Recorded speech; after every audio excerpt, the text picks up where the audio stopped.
आप सबको good evening. मेरे चैनल में आप सबका स्वागत है। मैं डी सारथी। आज मैं क्लास 12 है अकाउंटेंसी एनसीईआरटी की बुक इंग्लिश मीडियम पढ़ाने जा रहा हूँ। उसमें issue and reduction of debentures ये पढ़ाने जा रहा हूँ। विद्यार्थियों, आप सबको पता है कि कंपनी को कैपिटल कलेक्ट करने के टू इम्पॉर्टेंट फैक्टर हैं। फर्स्ट है शेयर और सेकंड है डिबेंचर्स। ठीक है, ये दोनों तत्व से ही कंपनी अपनी कैपिटल कलेक्ट करती है। यदि शेयर से पूरित नहीं हुआ कैपिटल तो कंपनी पब्लिक से बारो लेती है, ऋण लेती है, जिसके लिए कंपनी डिबेंचर्स इशू करती है। ठीक है, डिबेंचर एक रिटर्न इंस्ट्रूमेंट है जिसमें कंपनी की सील लगी होती है। डिबेंचर का वैल्यू, इंटरेस्ट पेड और डिबेंचर रिटर्न की डेट लिखी हुई होती है, उसे ही हम डिबेंचर कहते हैं। ठीक है, डिबेंचर लॉन्ग टर्म के लिए डिबेंचर इशू की जाती है, शॉर्ट टर्म के लिए नहीं। लॉन्ग टर्म के लिए कंपनी बारो लेती है, उसीलिए डिबेंचर इशू करती है। पब्लिक जो चाहे कंपनी को ऋण देना चाहे वो ले सकती है, लेकिन लॉन्ग टर्म के लिए, ठीक है, शॉर्ट टर्म के लिए नहीं है। इसमें यह है, डिबेंचर तो कई प्रकार के होते हैं, 8 प्रकार के डिबेंचर होते हैं, वो सबको आप लोग पढ़िएगा। और यहाँ पर डिबेंचर इशू करने के जो मेथड हैं वो सेम शेयर इशू करने के ही हैं। जो मेथड है वही है, अलग नहीं है, केवल नाम चेंज होता है।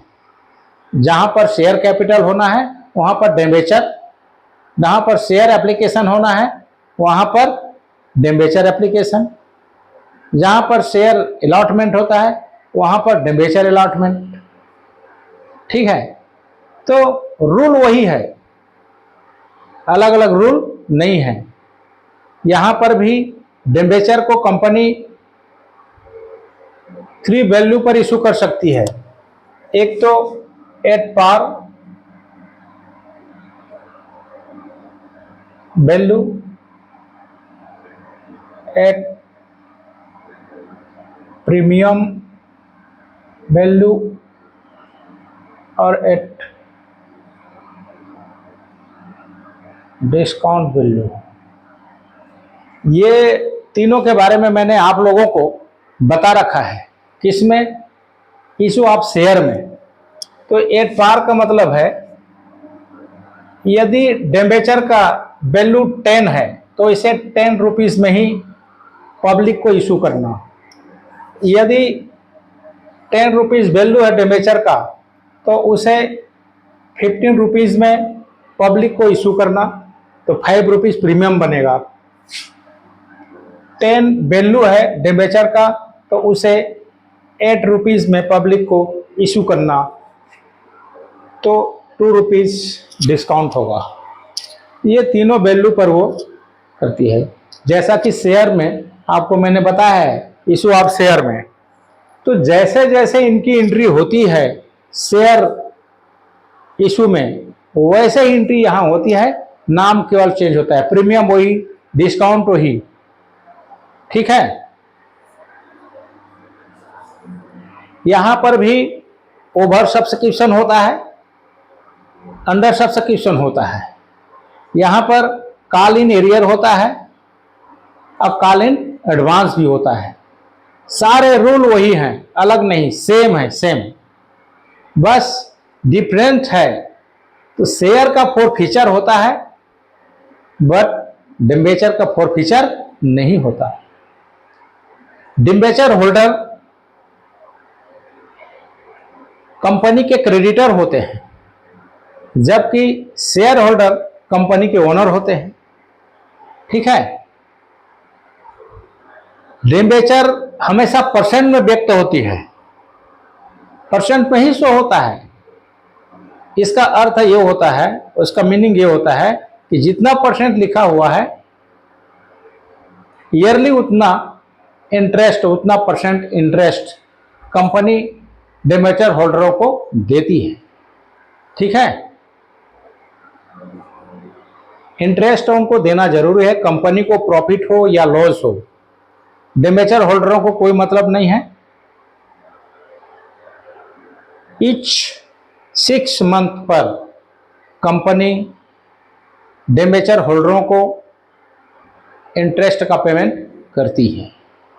ठीक है।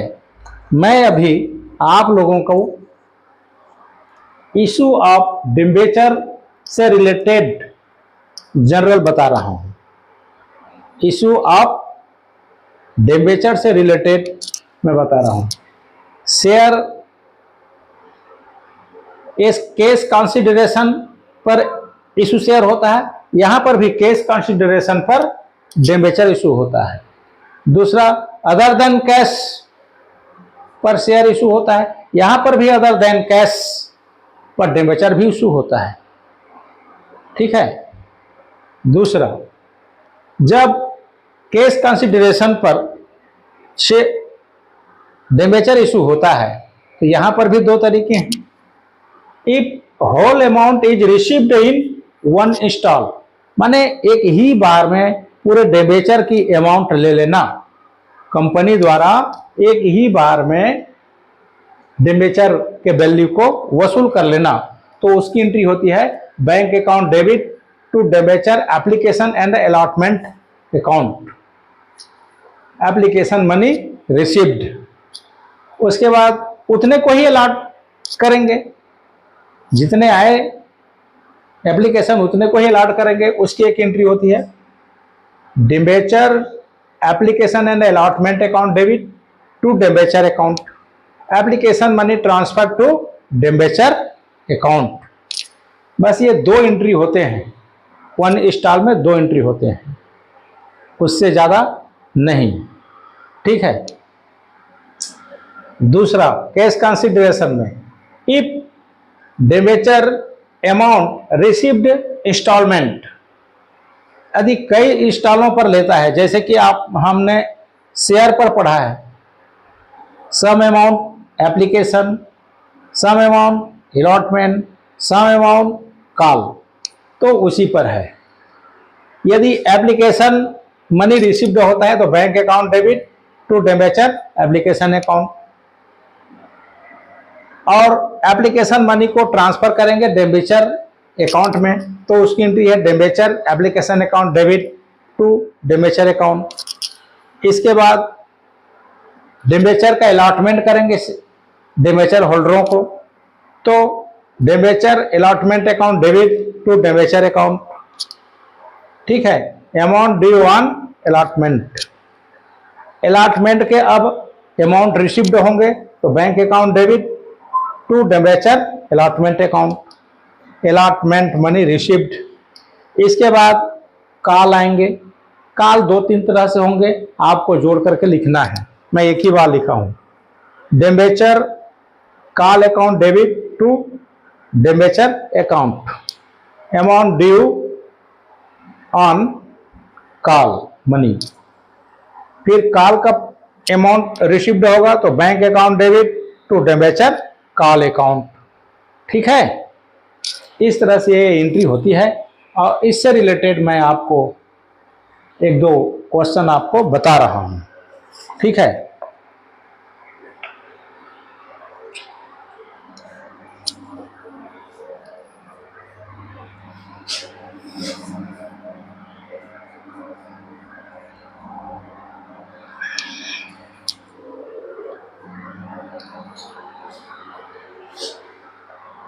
Question number 1। Question number 1।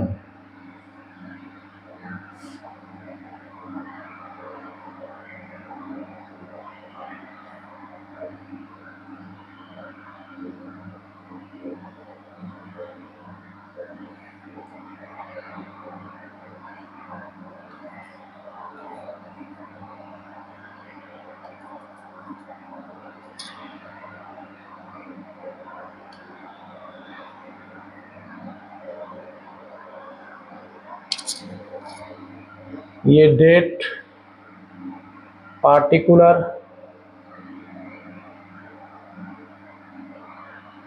LF amount debit amount credit. मैं फर्स्ट क्वेश्चन पढ़ता हूं।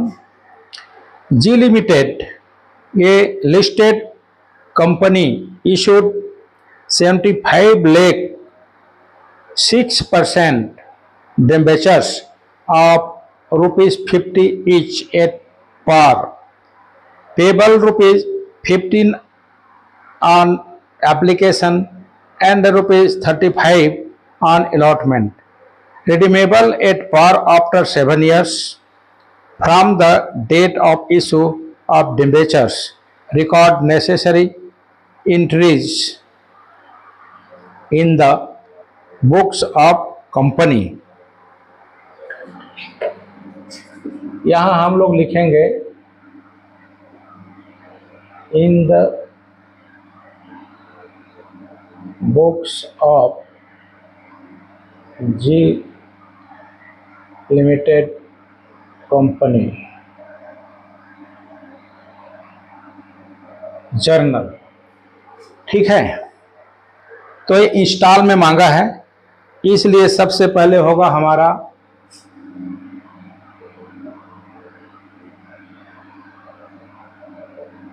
बैंक अकाउंट डेबिट टू, ये परसेंट लिखना जरूरी है, 6%, 6% डिबेंचर एप्लीकेशन अकाउंट। अमाउंट देखते हैं 15 से 5, 1 2 3 4 5, 15 पैसे 75, 15 सत्ते 105 और 7 112,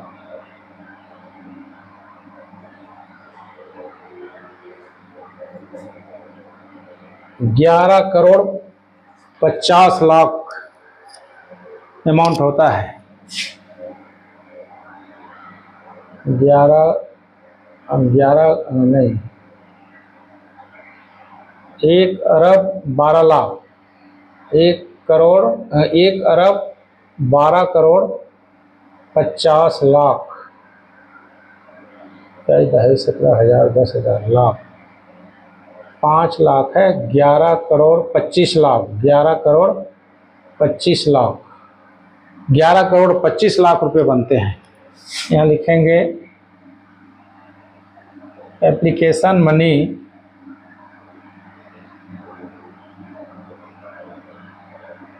रिसीव्ड। इस एप्लीकेशन मनी को डिबेंचर अकाउंट में ट्रांसफर करना है, उसकी एक एंट्री होगी। 6%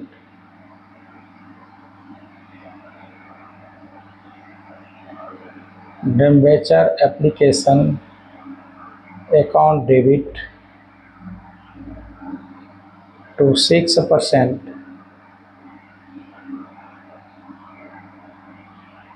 डिबेंचर अकाउंट। इसी अमाउंट को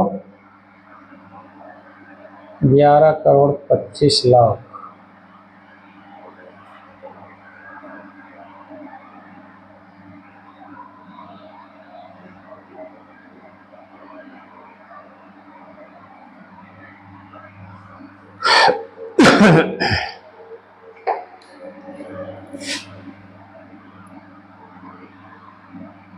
application money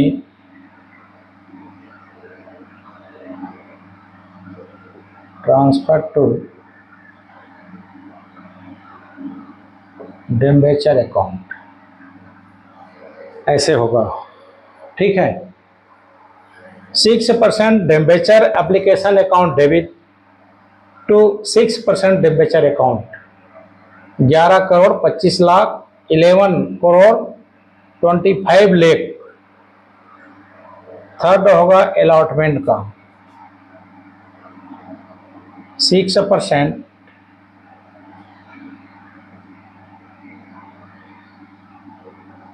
debenture allotment account debit to 6%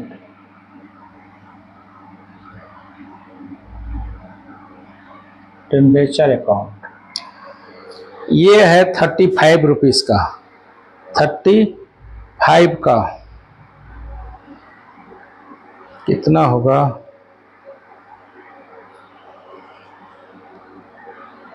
35 का 35, 5 5 25, 5 7 35, 2 37, 3 5 15, 3 7 21, 22, 12,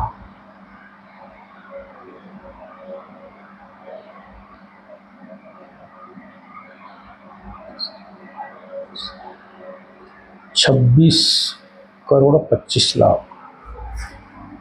ये होगा 26 crore 25 lakh.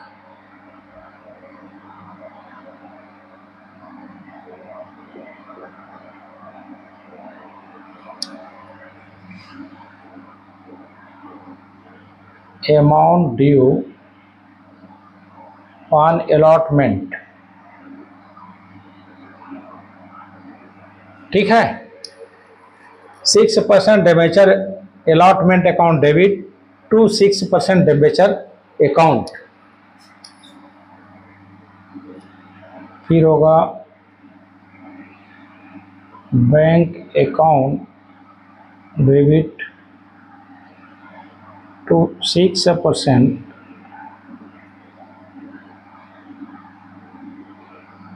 Debenture allotment account. यही अमाउंट लिखा जाएगा 26 करोड़ 25 लाख।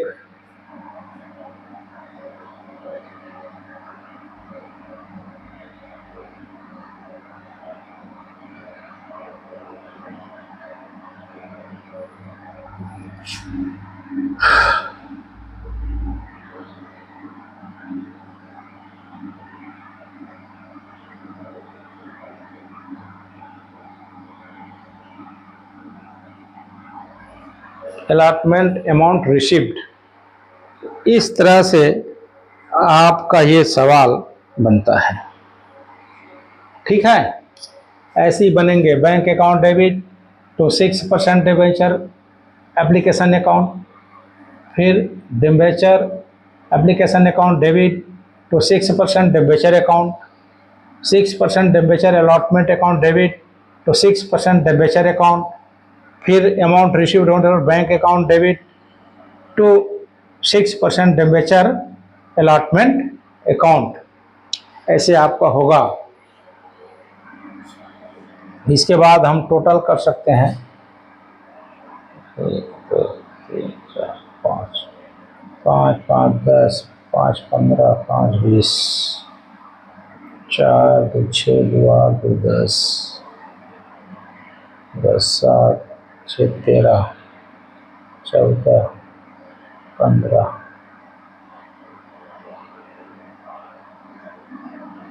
15 2 3 5 10,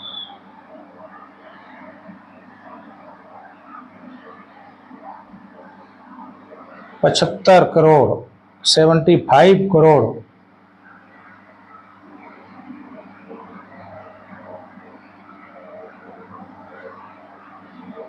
ये आपका टोटल बनता है 75 करोड़ बनता है। तो इस तरह से आपका ये बनेगा। ठीक है, अब हम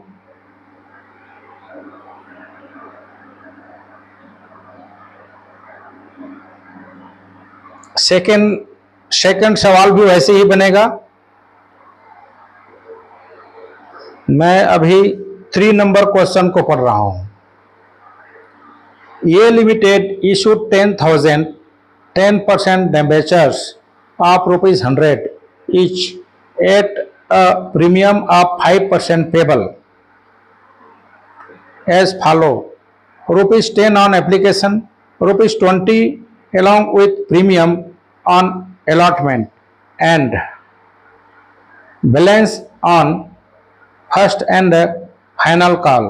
The debentures were fully subscribed and all money was duly received. Record necessary journal entries. Also show how the amount will appear in the balance sheet. 10,000 debenture 10% issue हुआ है, ₹100 5% प्रीमियम है जो कि अलॉटमेंट के साथ होगा। ₹100 का 5% ₹5 होता है, अर्थात ₹20 दिया है, उसमें ₹5 प्रीमियम का है। तो हुए कितने? 10, 15, 25, फिर 75, ₹75 काल का है। ठीक है, बनाते हैं इसको भी।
क्वेश्चन नंबर 3 मैंने आपको पढ़ के बताया है।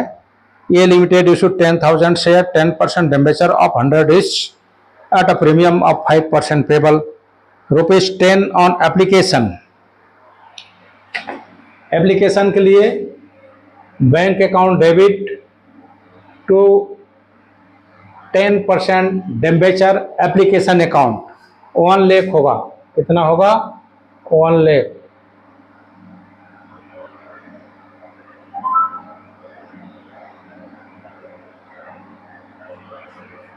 Bank account debit to 10% debenture application account, application money received. अब यही मनी ट्रांसफर करेंगे डिबेंचर अकाउंट में, इसलिए होगा 10% debenture application account debit to 10% debenture account 1 lakh.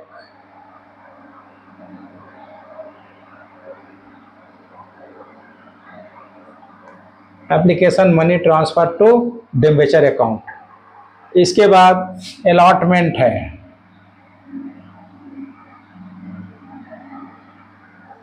तो 10% debenture allotment account debit to 10% debenture account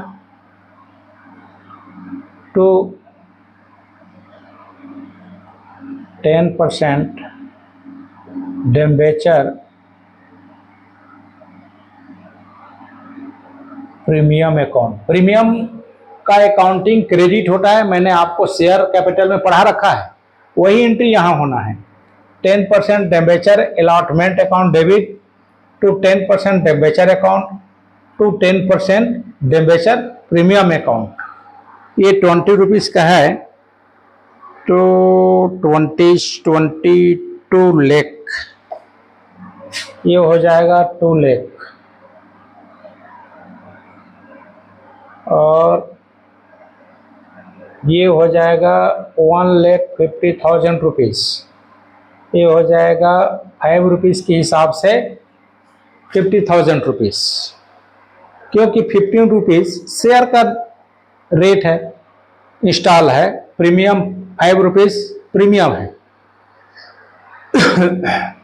तो इस तरह से होगा।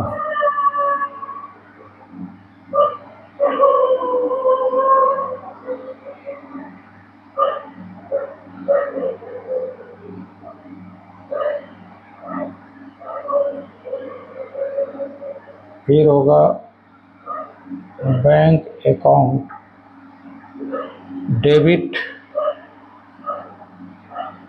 To 10%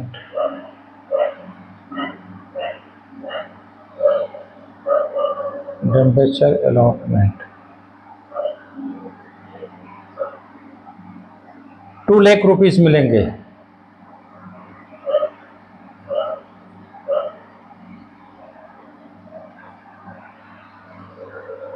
₹2 lakh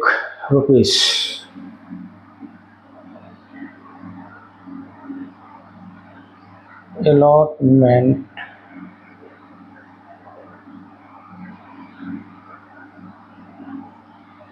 money received bank account debit to 10% debenture allotment account. इसके बाद होगा 10%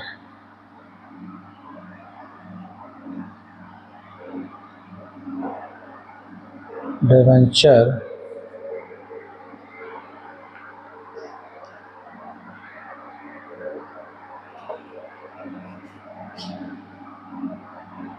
first and the final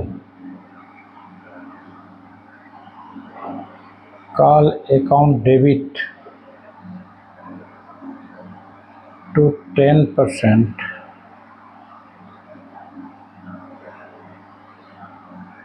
debenture account. ये 75 रुपीज़ का पड़ता है, 75।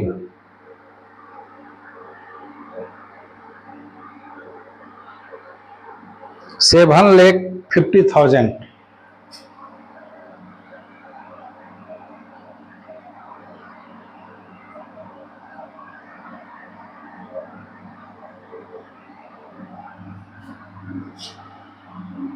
ये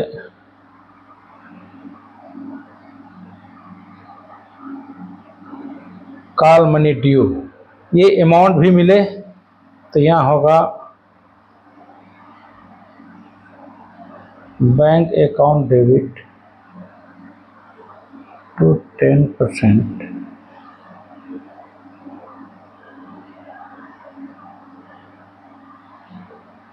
debenture first and final call account. इतने अमाउंट रिसिप्ट भी हो गए।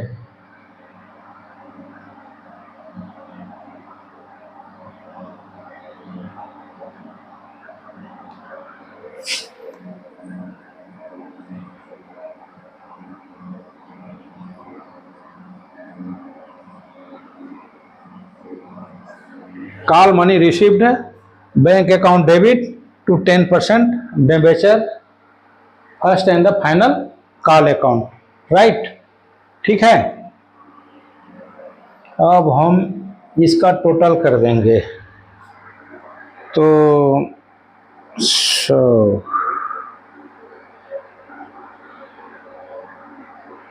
10 20 लाख 21 लाख रुपए होगा।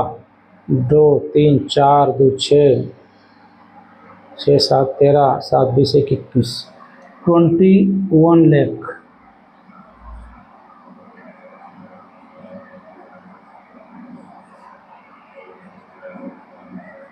ये टोटल जनरल का टोटल होगा इतना ही। ठीक है, तो इस तरह से सवाल बनेंगे। आज के लिए इतना ही। आप लोग मेरे चैनल को सब्सक्राइब करें, लाइक करें, शेयर करें और अपना कमेंट भी लिखें। ठीक है, तो आज के लिए इतना ही, फिर कल देखते हैं।